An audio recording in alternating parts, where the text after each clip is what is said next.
Каждый человек может соприкоснуться с темной полосой, попасть под влияние независящих от него обстоятельств, оказаться в финансовом неблагополучии. Но помимо этого всего существует еще сфера подсознательного, оказывающая воздействие на наше мышление и поведение. Возможно, нам нужно вникнуть в суть наших установок, заложенных еще родителями, и попытаться понять, не являются ли они причиной неудовлетворительного материального положения сегодня. Какие же вредные установки ведут нас к бедности? Смотрите это видео до конца.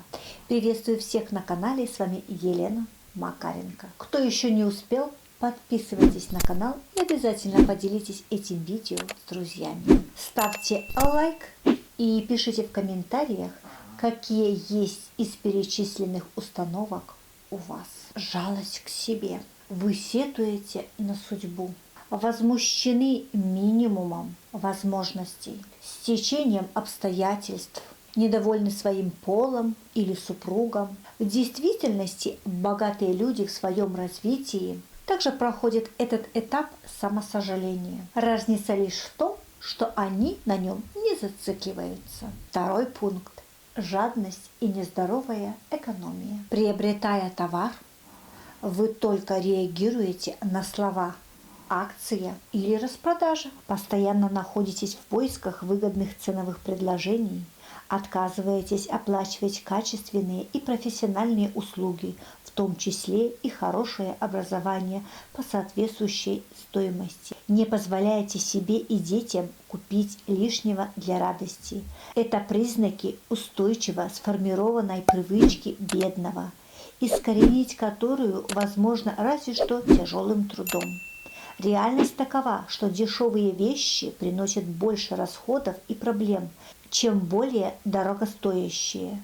Бедный человек расплачивается не только плохим качеством товара, но и испорченным настроением и репутацией, которая закрепляется за его имиджем. Третий пункт. Нелюбимое занятие. Каждое утро начинается с испорченного настроения, потому что нужно идти на эту проклятую работу. Вы заставляете себя идти туда, чтобы заниматься тем, чем вы ненавидите. Но вы вынуждены это делать. И если нелюбимая работа выполняется без интереса, внимание на задачах удается сконцентрировать с большим трудом. Четвертый пункт. Деньги – мерило успеха. Таково мнение тех, кто ощущает острую нужду в деньгах. Для такого человека успех выражается в количестве денег. Доля правды в этом есть.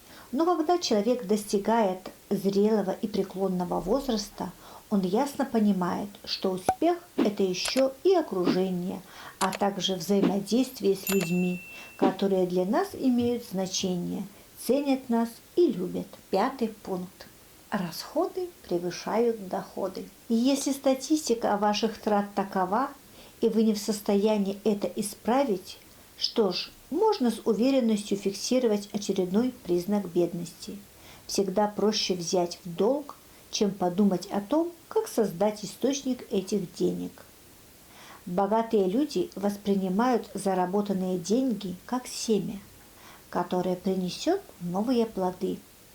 Средства должны откладываться, чтобы быть вложенным и со временем приносить пассивный доход, иначе доходы будут постоянно перетекать в расходы. Шестой пункт.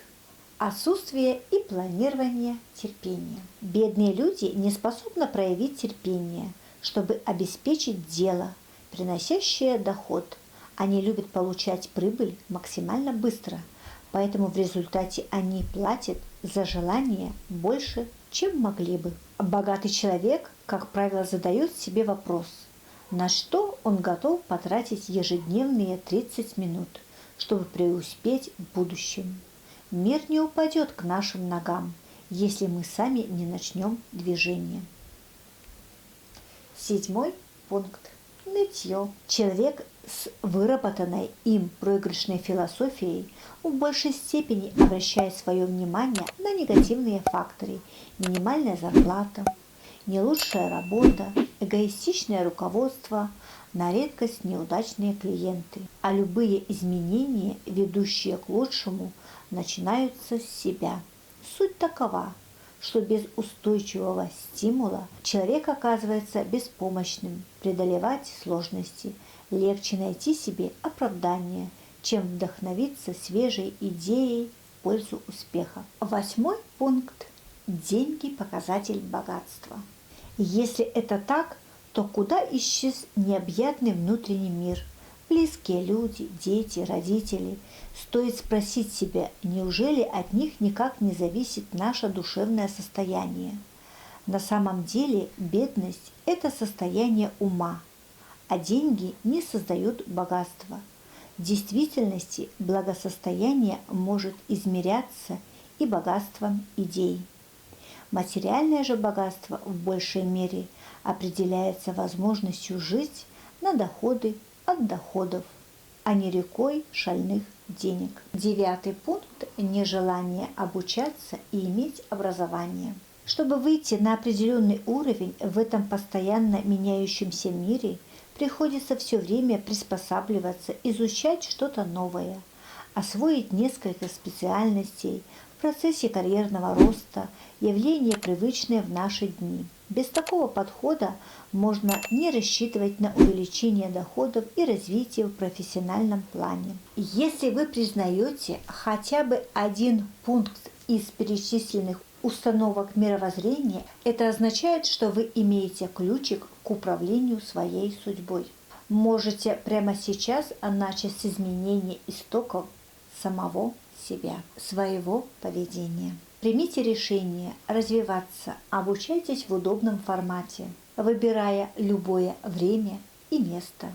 Возьмите это на заметку и меняйте свои убеждения на позитив. С вами была Елена Макаренко.